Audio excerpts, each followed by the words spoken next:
திமிரி எழுந்த தலைவனடா தீபக் பாண்டி அண்ணனடா பசுபதி கொள்கையை பிடித்தவன்டா வாகை குளத்தில் பிறந்தவன்டா திமிரியலு தீபக் பாண்டி பெயரை சொல்லு திமிரியலு தீபக் பாண்டி பெயரை சொல்லு திமிரி எழுந்த தலைவனடா தீபக் பாண்டி அண்ணனடா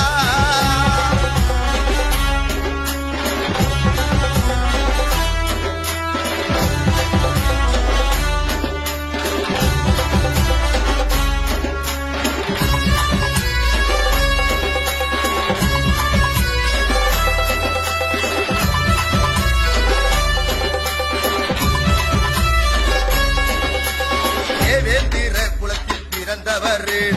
இளைஞர்களை படிக்க